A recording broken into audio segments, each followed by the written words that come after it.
ပပြည်သူတွေမဖြစ်မနေသိရမယ်အကြီးမြတ်ဆုံးအရေးပေါ်သတင်းတွေကိုပြည်သူတွေကိုတင်ဆက်ပေးကြပါတယ်။မနေ့ကတော့ဒါနယူးဇီလန်အပါအဝင်နိုင်ငံတချို့ကဒါတရုတ်ပြည်သူသမ္မတနိုင်ငံတော်ကြီးအနေနဲ့ဒေါ်ဆန်းစုကြည်ကိုချက်ချင်းလွတ်ပေးဖို့မင်းအွန်လိုင်းကိုချက်ချင်းအမိန့်ပေးဖို့အတွက်တောင်းဆိုကြရပေါ့နော်။ဆိုတော့မင်းအွန်လိုင်းကိုတရုတ်အနေနဲ့သခိုးမဲပြောရင်နော်ချက်ချင်းမင်းအွန်လိုင်းကလွတ်မှာမြန်မာစစ်တပ်အတွက်တကယ်ကိုမှအရေးကြီးတဲ့ဆုံးဖြတ်ချက်တွေချတဲ့နေရာမှာတော့တရုတ်ရဲ့စိတ်သဘောထားမပါဘဲနဲ့မြောင်းနိုင်တို့ကတော့ချမှတ်တာရှားပါတယ်နော်ဒါကြောင့်မလို့မြောင်းနိုင်ကဒီ2025ခုနှစ်ထဲမှာဆိုရင်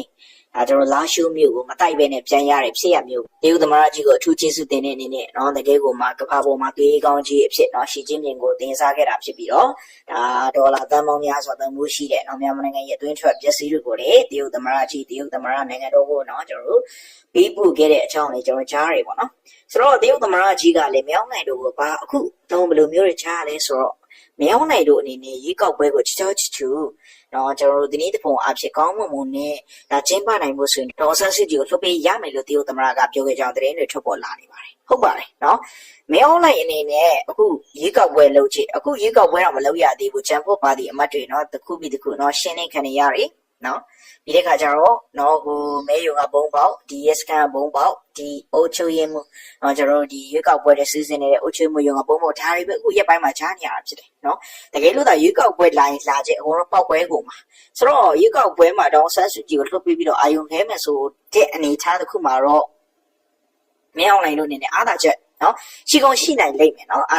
အာယုံထဲဖို့အတွက်တောင်းဆက်စုအသုံးချပြီးတော့နော်ဘုံပောက်ကွဲမှုတွေနေဖို့အတွက်လှုပ်ဆောင်မယ်ဆိုရင်တရုတ်သမ္မတရဲ့စကားမှန်ပါတယ်နော်မှန်ပါတယ်လုံးဝမှန်ပါတယ်နော်ဆိုတော့ပြည်သူတွေအနေနဲ့လုံးဝယူဆိုင်မှရမယ်တော်တော်လေးကိုစိုးရမှာပါမြောင်းလိုက်နေနဲ့ဒီရွေးကောက်ပွဲကာလအတွင်းမှာတောင်းဆက်စုကြည့်ကိုလွတ်ပြီးတော့မနေထားမှရှိနေတာလည်းဖြစ်ပါတယ်နော်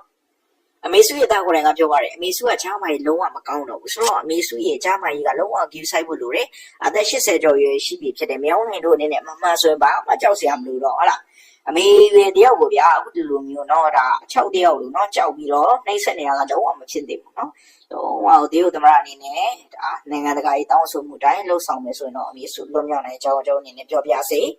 ဒုတိယတစ်ခုဒီကနေ့ပေါ့လေဒါထိပ်သီးသတင်းမှာပါလာတာကကျတော့ဒါအခုရွေးကောက်ပွဲကျင်းပတော့မယ်အဲ့ဒီအတွက်ပေါ့လေဒီလွတ်တော်အမတ်လောင်မြရေးလုံခြုံရေးနဲ့မဲယုံများကင်းဆောင်ရန်အတွက်တဲ့မြူစောထီမှပြည်သူစစ်များနဲ့ပါလာဖများကိုရွေးကောက်ပွဲဆိုင်ရာရေးများဖြစ်စတဲ့အသုံးပြုမှာဖြစ်ပြီးတော့ဒီကနေ့မှာပဲเนาะဒါကျွန်တော်တို့အကုန်လုံးကိုเนาะအဲ့ဒီမြူစောထီတို့เนาะဒါကျွန်တော်တို့ပါလာဖတို့ပြည်သူစစ်တွေအကုန်လုံးလက်နဲ့သက်ဆင်ပြီးတော့အကုန်လုံးရေးတွေအကုန်လုံးလုပ်ခိုင်းမှာဖြစ်ကြောင်းဒီတလအတွင်းမှာရေး